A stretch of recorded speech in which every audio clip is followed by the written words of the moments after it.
Good morning, students. So now today we will discuss NCERT questions of chapter 9. So first question, which is given NCERT and text. In text we have previously discussed.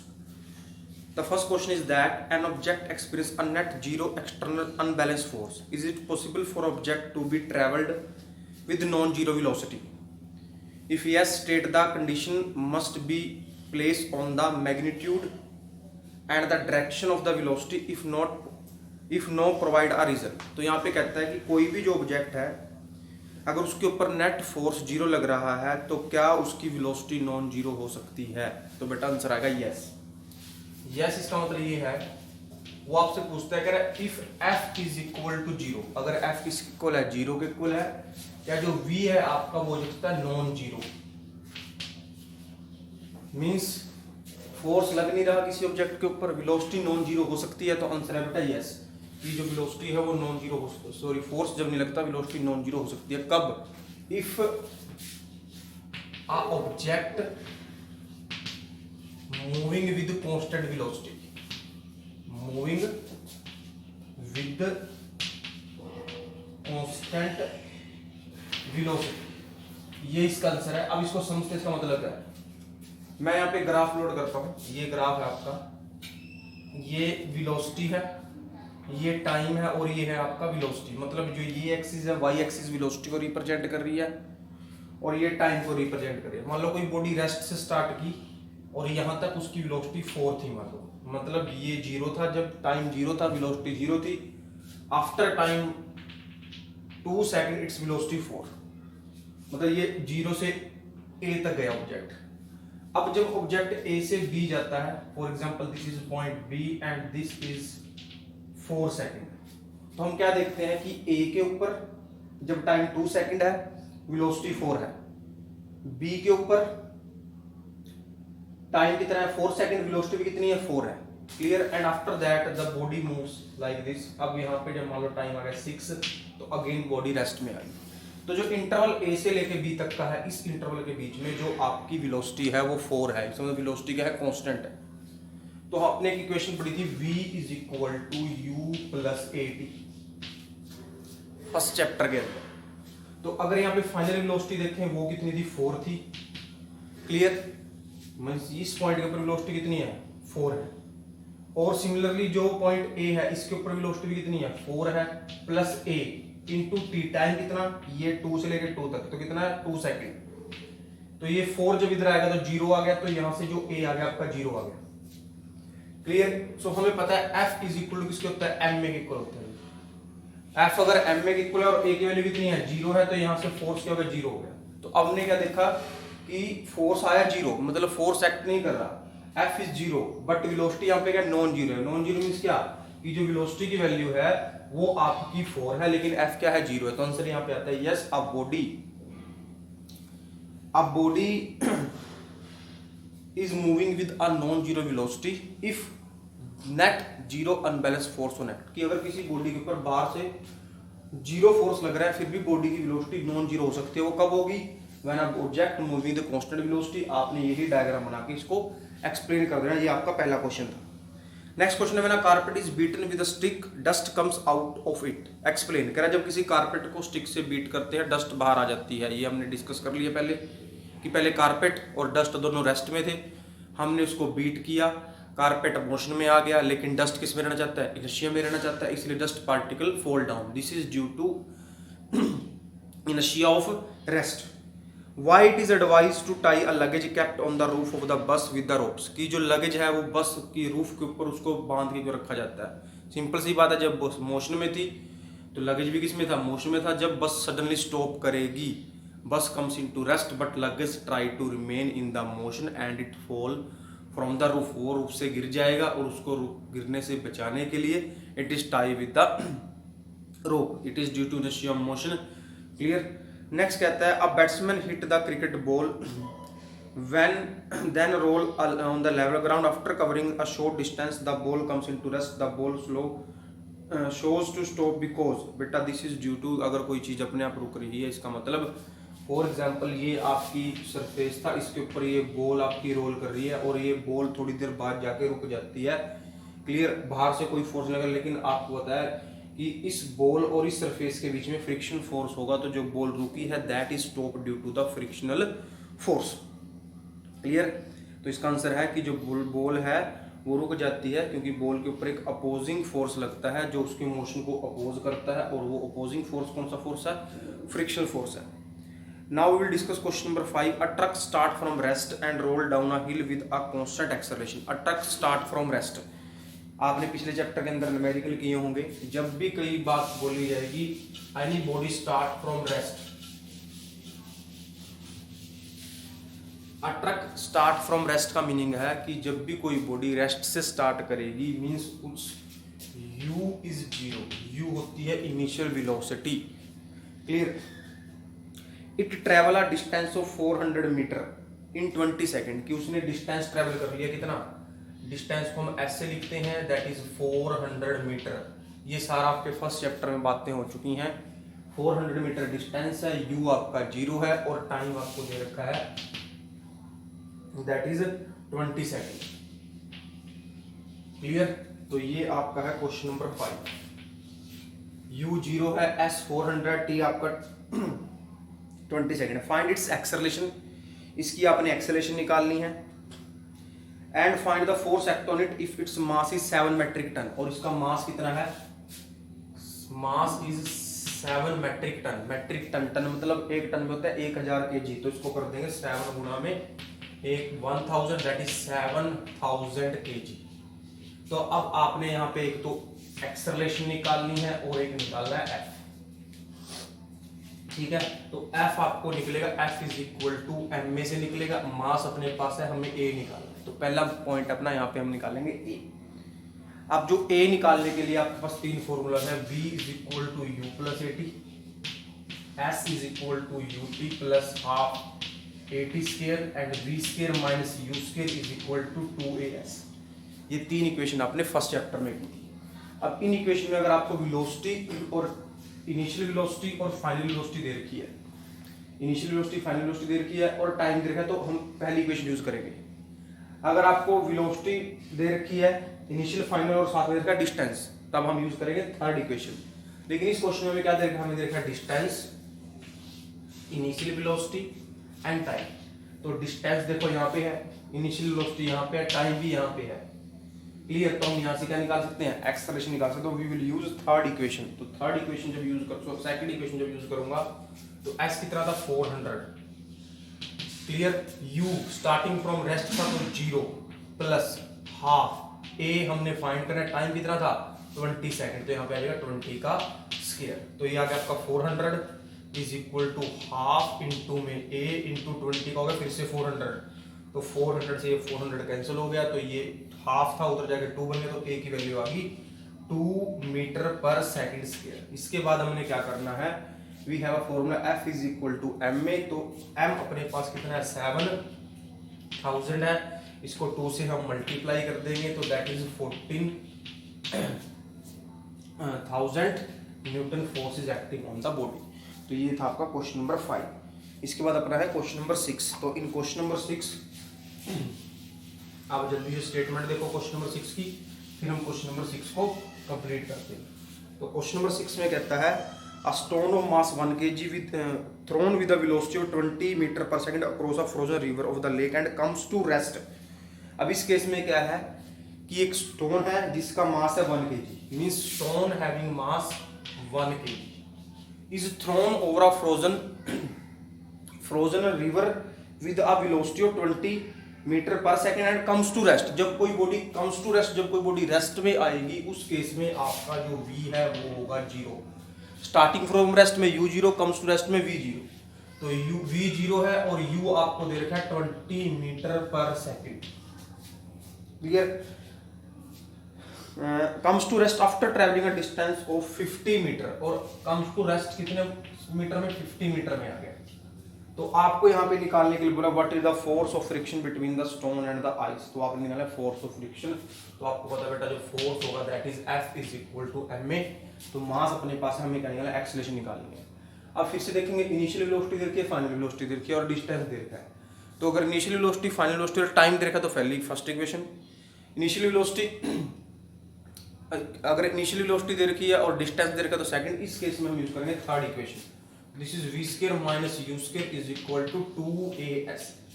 Clear. अगर s is equal to ut plus half at में हमारे पास अगर सिर्फ क्या दे रखा होता है, u दिया होता है, तब हम सेकंड यूज करते हैं। अब यहाँ पे हमने वैल्यू पुट करनी है, v यहाँ पे 0 आ जाएगा,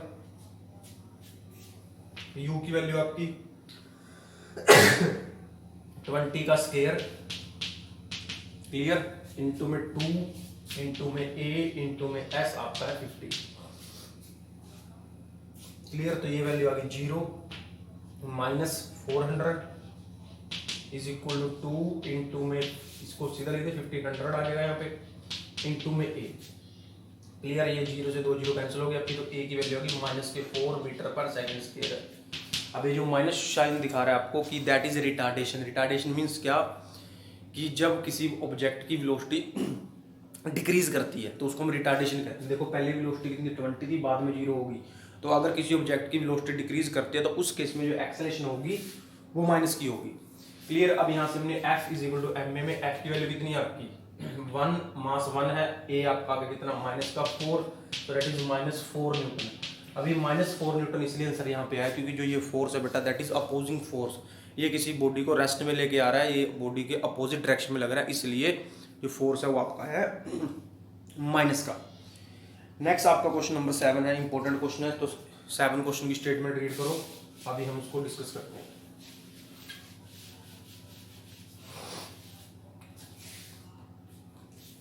क्वेश्चन नंबर 7 में कहता है अब 800 kg engine pulls 5 wagon each of mass 2000 kg। 8000 kg का इंजन है जो 5 वैगन खींचता है 2000 kg के।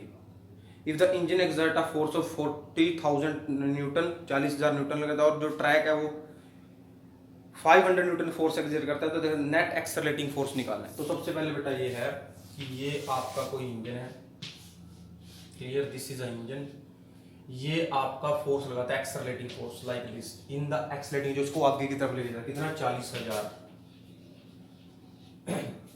न्यूटन का, क्लियर। और दूसरी तरफ यहाँ पे आपका जो ट्रैक है वो एक फ्रिक्शन फोर्स एक्सर्ट करता है 5,000 न्यूटन का।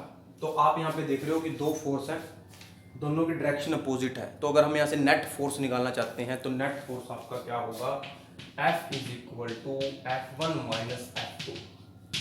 तो जो नेट फोर्स आपका निकलेगा, F1 कितना है, मान लो 40,000 है, माइनस 5,000, तो ये आपका आ गया 35,000। तो जो इंजन है उसने 40,000 फोर्स एक्सर्ट किया था, लेकिन जो ट्रैक है उसने आपका 5,000 न्यूटन एक्सर्ट कर दिया फ्रिक्शनल फोर्स अपोजिट डायरेक्शन में। तो जो नेट फोर्स इंजन लगाएगा वो हो जाएगा 35,000 न्यूटन, क्लियर। उसके बाद आपको यहाँ पे ये कहता है द एक्सेलरेशन द ट्रेन, कि ट्रेन की एक्सेलरेशन बताओ क्या होगी। तो बड़ा ट्रेन की एक्सेलरेशन निकालने कोई मुश्किल नहीं है, क्लियर। तो जो इंजन है उसको अपना जो वेट है उसको तो कैरी करना ही है, तो एक्स्ट्रा वेट कितना कैरी कर रहा है इंजन। तो जो इंजन है बेटा इट कैरी द 5 वैगन, तो each wagon of mass 2000 kg। तो यहाँ पे हम लिखेंगे mass of train,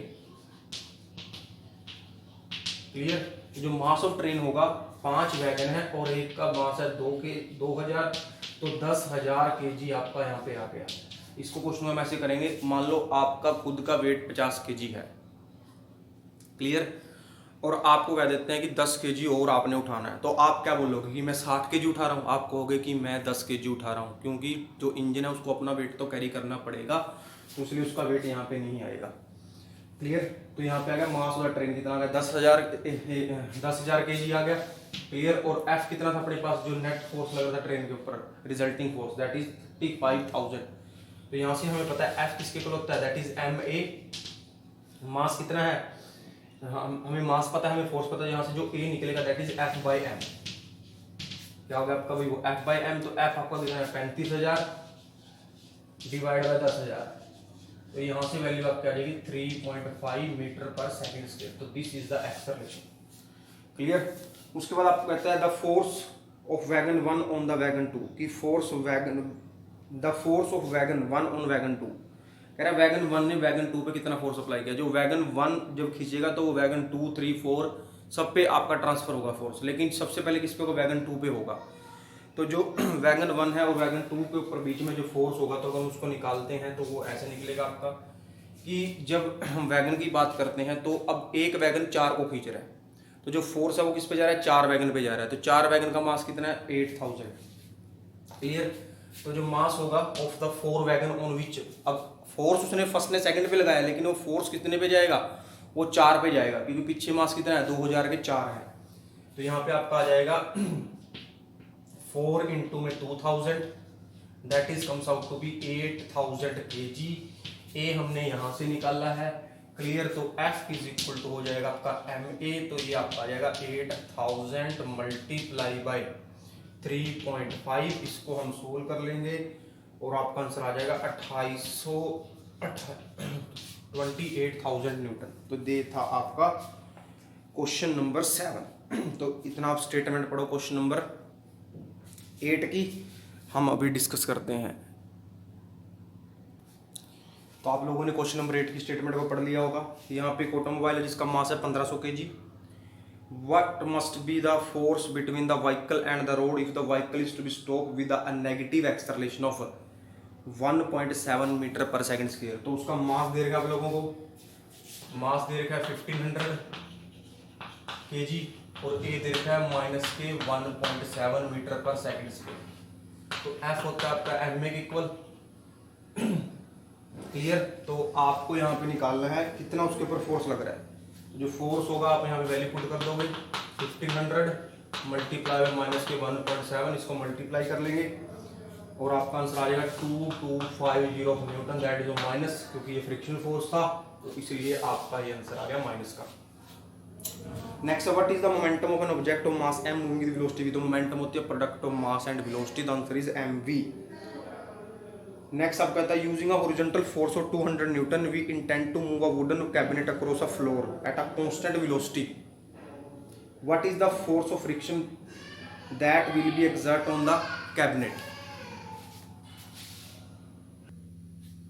next question number 10, using a horizontal force of 200 Newton, we intend to move a wooden cabinet across a floor at a constant velocity. What is the friction force that will be exerted on the cabinet?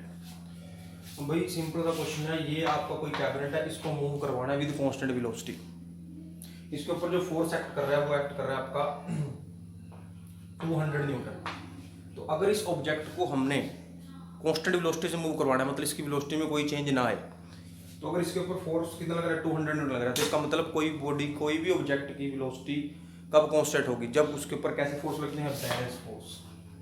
अब balance force क्या होते हैं, the force which are equal in magnitude but act in opposite direction. तो अगर इसके ऊपर कितना force act किया, 200 न्यूटन किया, तो इसके ऊपर जो आपका फ्रिक्शन फोर्स होगा वो भी कितना होगा, 200 न्यूटन होगा, but act in opposite direction. तभी तो इसके ऊपर जो नेट फोर्स क्या लगेगा, 0 लगेगा, और ये बॉडी की वेलोसिटी क्या रहेगी, कांस्टेंट रहेगी। अगर आपका net force, net unbalance force अगर 0 नहीं हुआ तो this body move with different velocity. मतलब क्या है कि जब इसके ऊपर फोर्स लगा 200 न्यूटन तो इसकी वेलोसिटी कुछ और होगी। अगर यहाँ से फ्रिक्शन फोर्स की वजह भी 200 न्यूटन ना हो तो ये बॉडी अगर रेस्ट में है, तो अगर दोनों फोर्स बराबर है, अगर बॉडी रेस्ट में तो रेस्ट में रहेगी।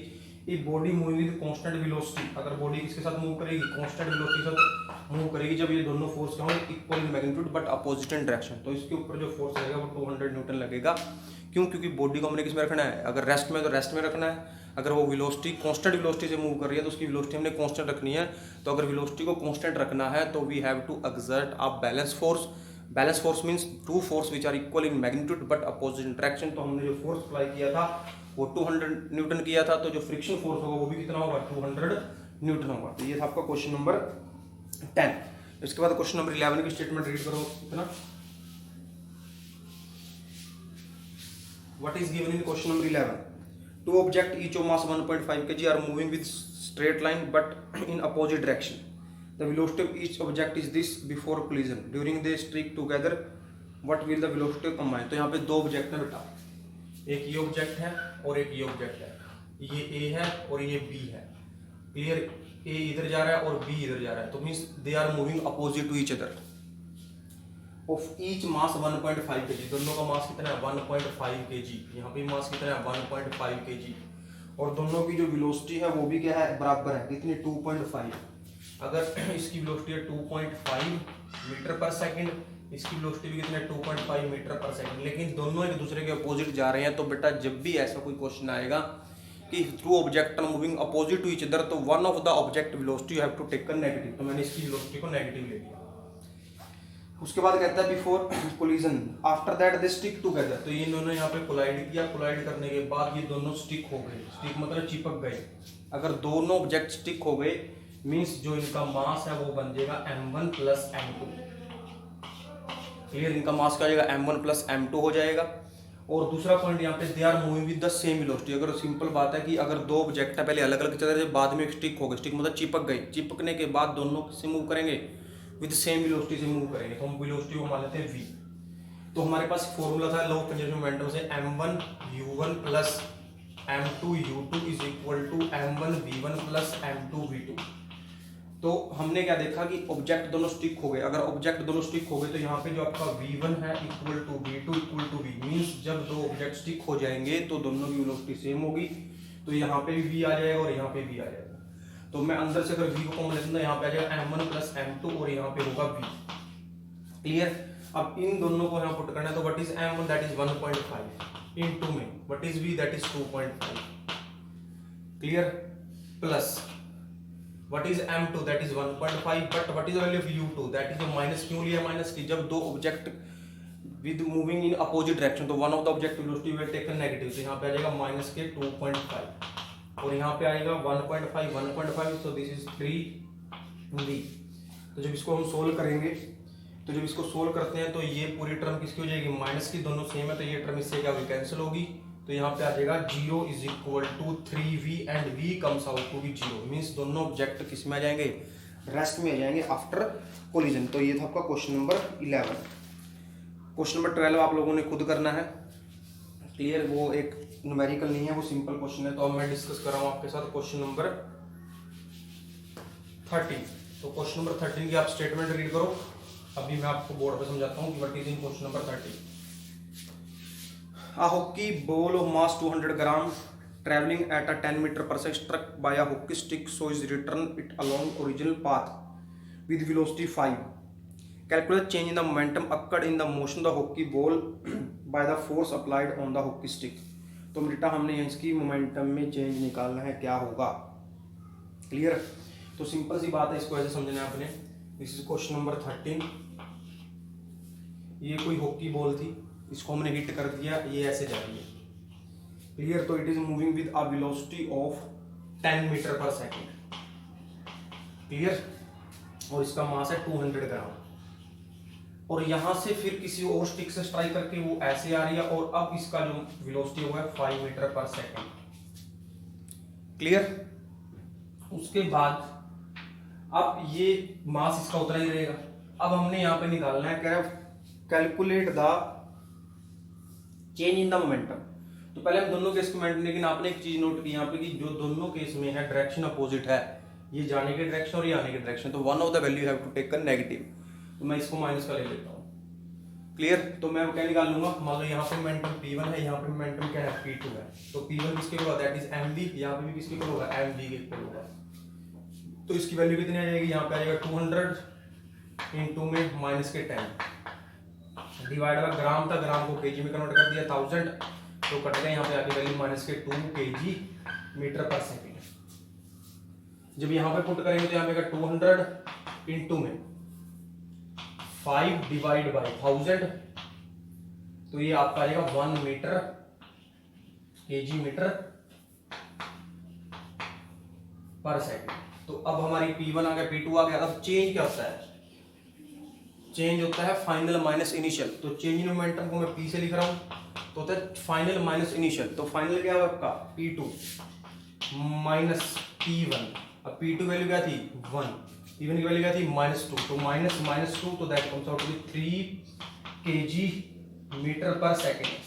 क्लियर, कोई एक और नहीं है बेटा कि अगर आप इसको प्लस का ले लेते हो, इसको माइनस का ले लेते हो, तो सिर्फ आपका आंसर यहाँ पे -3 आएगा। हमने सिर्फ मैग्नीट्यूड देखना है, क्लियर। तो आपका +3 आए -3 आए, दैट इज नो प्रॉब्लम। सुनो क्वेश्चन नंबर 14, स्टेटमेंट रीड करो। तो क्वेश्चन नंबर 14 में एक बुलेट है जिसका मास 10 ग्राम है। इनिशियल वेलोसिटी उसकी 150 मीटर पर सेकंड थी, रेस्ट में आ जाती है तो v 0 हो गया फाइनल वेलोसिटी, और कितने टाइम में 0.03 सेकंड में। तो we have to calculate the distance travel by the bullet in a wooden block and force कितना लगा बुलेट के ऊपर। तो बेटा एस निकालना है चाहे आपने एफ निकालना है, तो दोनों केस में आपको ए चाहिए। तो first of all we have to find the a. अब यहाँ पे आपको देखो u दे रखा है, v दे रखा है और t दे रखा है, u v और t। तो u v और t के लिए हम यूज करेंगे first equation. So v minus u divide by t is equal to a। तो जब यहाँ पे वैल्यू पुट करेंगे तो v 0 आ गया, माइनस 150 डिवाइड बाय 0.03। तो इन सबको सोल्व करने के बाद जो आपका आंसर आएगा वहां पे आ जाएगा -5000 मीटर पर सेकंड स्क्वायर। तो दिस इज एक्सेलरेशन निकाल दिया अपन ने, क्लियर। तो अब दिस इज एक्सेलरेशन, तो एफ सीधा फोर्स आप सीधा निकाल सकते हो, F is equal to m से वो आपका सीधा निकल जाएगा। लेकिन अब हमने बताना है डिस्टेंस कितना ट्रैवल किया बुलेट ने वुडन ब्लॉक के अंदर, तो वो निकलेगा आपका s is equal to ut plus half at square, clear. u आपका कितना था 150 था, इनटू में 0.03 सेकंड प्लस हाफ इनटू में a आपका माइनस के 5000 है, और t आपका कितना है 0.03 सेकंड का स्क्वायर। इन सब की वैल्यू पुट करने के बाद जब हम इसको सोल्व करेंगे तो आपका यहाँ पे आएगा दैट इज 4.5 माइनस 2.25। इस सबको सोल्व करके 2.25 आएगा, इसको सोल्व करके 4.5 आएगा, and the final result is 2.25 metre, clear. कि क्या था, ये कोई ब्लॉक था, हमने यहाँ से एक बुलेट को फायर किया था, हमने बताना था कि जो ये बुलेट है इस ब्लॉक में कितना पेनिट्रेट करेगी, तो हमने कहा यहाँ तक चलेगी, तो दैट इज 2.25। उसके बाद एफ निकाला था, F is equal to m में, मास आपके पास दे रखा है 10 ग्राम, तो यहाँ पे आ जाएगा 10 इंटू में ए आपके पास है माइनस के 5000, लेकिन ये ग्राम है तो इसको केजी में कन्वर्ट कर लेंगे, क्लियर। जब इसको केजी में कन्वर्ट करेंगे तो आपका यहाँ से आंसर आ जाएगा, ये 3 जीरो आपकी कैंसिल होगी तो आंसर आएगा माइनस के 15 न्यूटन। तो ये था आपका क्वेश्चन नंबर 14, इंपॉर्टेंट क्वेश्चन है। So now read the statement of question number 15।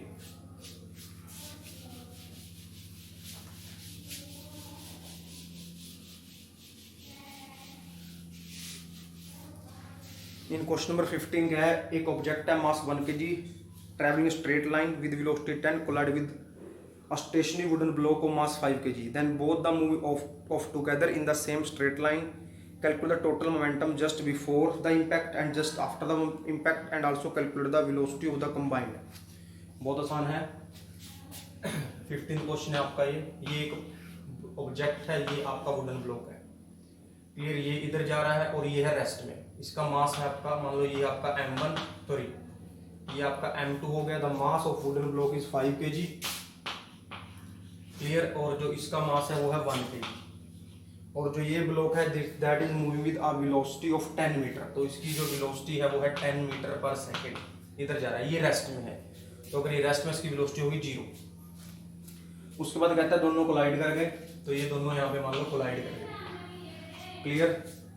तो जब ये दोनों कोलाइड कर गए then they both move off together, calculate the momentum just before after the impact. तो कोलाइड करने के बाद ये दोनों स्टिक भी हो गए, मतलब पहले दो ऑब्जेक्ट थे अलग अलग, अब बन गया एक ऑब्जेक्ट। तो अब हमने क्या निकाला, momentum before collision, momentum after collision और वेलोसिटीज की आफ्टर कोलिजन। तो हमारे पास सिंपल फॉर्मूला बेटा m1 u1 plus m2 u2 is equal to m1 v1 plus m2 v2। तो जब दो ऑब्जेक्ट कंबाइन हो जाते हैं कोलाइड होने के बाद तो उनकी वेलोसिटी जाती है सेम, तो यहाँ पे आएगी v1 is equal to v2 equal to v। तो m1 और m2 में से v हम कॉमन लेते हैं, यहाँ पे आएगा m1 v plus m2 v, तो यहाँ से v आपका कॉमन है, यहाँ पे आ गया m1 प्लस m2 इंटू में v, क्लियर। अब हमने करना क्या है, we have to just put the value in this. तो ये आपका 1 इंटू में 10, 1 kg इंटू में 10 प्लस इसका मास कितना था 5 kg था, लेकिन वेलोसिटी क्या थी 0 थी, इज इक्वल टू मास कितना है इसका 1, इतना 5, तो यहाँ पे आ जाएगा 1 प्लस 5 इंटू में v। क्लियर, तो ये बन गया आपका 10, क्योंकि ये 0 है, is equal to 6 equal to v, तो v की वैल्यू आ गई 10/6। क्लियर, इसको सोल्व कर लेंगे, जो v की वैल्यू जो हम 10/6 निकाल लेंगे, तो दैट इज 1.6 मीटर पर सेकेंड। हम निकाले momentum before collision, momentum after collision. तो मोमेंटम बिफोर कोलिजन तो यहाँ से निकल रही है, देखो अब ये 0 है, इसका मतलब मोमेंटम बिफोर कोलिजन कितनी है, दैट इज 10। आफ्टर कोलिजन निकालने के लिए हमने क्या करना है कि जो आपकी ये इक्वेशन थी that is after collision momentum, इसके अंदर हमने जस्ट v को पुट करना है। तो मास कितना 6 इंटू में 1.6, तो जब 6 को 1.6 से मल्टीप्लाई करेंगे तो 6 इंटू में 1.6, तो इसको हम यहाँ से सोल्व कर लेंगे, इसको इससे मल्टीप्लाई करेंगे। क्लियर, तो आपकी यहाँ से मोमेंटम आ जाएगी बिफोर कोलिजन एंड मोमेंटम आपकी आ जाएगी आफ्टर कोलिजन। तो मोमेंटम आपकी आफ्टर कोलिजन जो है उसकी वैल्यू हम सिंपल निकाल सकते हैं, इन दोनों को मल्टीप्लाई करके आप यहाँ पे आंसर लिख सकते हैं। तो ये था आपका क्वेश्चन नंबर 15। उसके बाद हमें निकलना है क्वेश्चन नंबर 16। तो read the statement of question number 16, उसके बाद देखते हैं क्या है क्वेश्चन नंबर 16 में। In the question number 16 there is given a object of mass 100 gram is accelerated uniformly with velocity 5 to 8 in 6 second. Calculate the initial and the final momentum of the object. Find the force. force भी निकालना है और हमने initial और final momentum भी निकालनी है। तो मास दिया हुआ है आपको, कितना है मास, मास आपका यहाँ पे 100 kg। वेलोसिटी u कितना था, that is 5 metre per second, और v कितना हो गया आपका, that is 8 metre per second. कितने इंटरवल के अंदर हुआ है सारा, ये आपका हुआ है 6 सेकंड के अंदर, जो टाइम है आपका दैट इज 6 सेकंड। तो आपको मोमेंटम निकालनी है इसकी यहाँ पे दो किसके लिए, इनिशियल एंड फाइनल। तो मोमेंटम सीधा है p किसके इक्वल होगा, p होगा mv के इक्वल। तो जो पहले कितनी वेलोसिटी थी 5, तो यहाँ पे आ जाएगा 100 इंटू में 5, दिस इज p1। फिर p2 निकालेंगे, दैट इज अगेन mv। मास तो 100 ही है, लेकिन बाद में वेलोसिटी कितनी है, दैट इज 8। तो ये आपका आ गया यहाँ पे 500 और ये आपका आ गया 800। यहाँ पे आएगा केजी मीटर पर सेकंड, ये भी क्या होगा केजी मीटर पर सेकंड। तो मोमेंटम निकाल दी दोनों हमने। उसके बाद आपको यहाँ पे निकालता है, कह रहा फाइंड द फोर्स, कह रहा फोर्स भी निकालो। तो बेटा फोर्स या तो यहाँ से आप ए निकाल लो, उससे निकल जाएगा, लेकिन हमारा एक फॉर्मूला था, न्यूटन के सेकंड लॉ ने कहा था कि फोर्स किसके इक्वल है, that is change in momentum divide by time. Clear, तो what is the change in momentum, change मतलब फाइनल माइनस इनिशियल। तो बाद में मोमेंटम कितनी है 800, पहले कितनी थी 500, और कितने टाइम में हुआ है सारा ये 6 सेकंड के अंदर, तो डिवाइड बाय 6। तो यहाँ पे आ जाएगा 300 डिवाइड बाय 6, इसको सोल्व कर लेंगे और आपकी यहाँ पे मोमेंटम निकल जाएगी, that is 15 Newton. Question number 17 आपने खुद रीड करना है, बहुत बड़ी स्टेटमेंट इसकी, इन सिंपल आंसर है। यहाँ पे आंसर आएगा Rahul is correct, Rahul was correct. Question number 18 है, दैट इज लास्ट क्वेश्चन। इसके बाद आपके एनसीईआरटी के एनटेक्स आपके पूरे हो जाएंगे। Clear, how much momentum will a dump ball of mass 10 kg transfer to the floor if it fall from a height of 80 centimetre, take downward acceleration is equal to g को लेना है 10 आपने। तो जो 18th क्वेश्चन आपका है, आपने बताना है कि जो कोई भी बॉल है जब वो ऊपर से नीचे गिरती है तो वो फ्लोर के ऊपर कितना, फ्लोर पे how much momentum will dumbbell ball, कि कितनी मोमेंटम जो फ्लोर के ऊपर आएगी। तो यहाँ पे देखो ऊपर से आ रही है तो u 0 है। क्लियर, उसका मास कितना है, मास आपका यहाँ पे है 10 kg। क्लियर, ये कोई बॉल थी ऊपर से नीचे आ रही है, जब किसी बॉल को हम नीचे से ऊपर फेंकते हैं तो जब ऊपर से नीचे आएगी तो इनिशियली वो रेस्ट में होगी, क्योंकि बॉल को फेंकने से पहले पकड़ना पड़ेगा, हाथ में छोड़ेंगे तो इनिशियली बॉडी किस में होगी, रेस्ट में होगी। और उसने बोला है कि जो डिस्टेंस ट्रैवल कर रही है बॉल ऊपर से नीचे आ रही है वो आपका एस कितना है, दैट इज 80 मीटर। मीन्स यहाँ से यहाँ तक आने में उसने 80 मीटर ट्रैवल किए हैं, और जो ए दे रखी है आपको वो दे रखी है 10 मीटर पर सेकेंड स्क्वायर। तो आपने बताना है कि कितनी मोमेंटम ट्रांसफर होगी। तो बेटा मोमेंटम होता है P is equal to mv। Clear, mass अपने पास है तो हम यहाँ पे निकालेंगे वेलोसिटी। क्लियर, तो हमने यहाँ से निकाले वेलोसिटी। तो वेलोसिटी के अंदर देखते हैं हम यहाँ पे, आपको u दे रखा है 0 है, आपको s दिया हुआ है, आपको a दिया हुआ है, तो हम इसके अंदर यूज कर लेंगे थर्ड इक्वेशन। क्लियर, तो थर्ड इक्वेशन आपकी होती है v square minus u square is equal to 2as। तो v आपने फाइंड करना है, u आपका 0 है, इंटू में 2, a आपका 10 है और s आपका है 80। क्लियर, तो जो v स्क्वायर की वैल्यू आ जाएगी वो आ जाएगी आपकी यहाँ से 1600। क्लियर, 80 सेंटीमीटर है ये, 80 सेंटीमीटर आपका इसको मीटर में कन्वर्ट करना पड़ेगा अपने को। तो यहाँ पे मीटर के लिए हमने 100 लगा दिया, तो ये 0 से 0 कैंसिल होगी, ये 0 से 0, तो यहाँ पे आ गया 16। तो जो v आपका आ गया दैट इज 4 मीटर पर सेकेंड। अब हमने v निकाल लिया है, तो अगर हमने v निकाल लिया तो हम इजीली मोमेंटम निकाल सकते हैं। तो p किसके लिए mv के इक्वल, तो इसका है 10 इंटू में 4 दैट इज 40 kg मीटर पर सेकेंड। तो इतनी मोमेंटम आपकी इसको ट्रांसफर हुई है। उसके बाद एक और भी है बेटा कि ये मोमेंटम तो इसके नीचे आते हैं, जब इस ग्राउंड को आके हिट करेगी तो ये आपकी जो बॉडी है वो किस में आ जाएगी, रेस्ट में आ जाएगी, और जो आपकी मोमेंटम है वो सारी की सारी ट्रांसफर हो जाएगी इसको, फ्लोर को। क्लियर।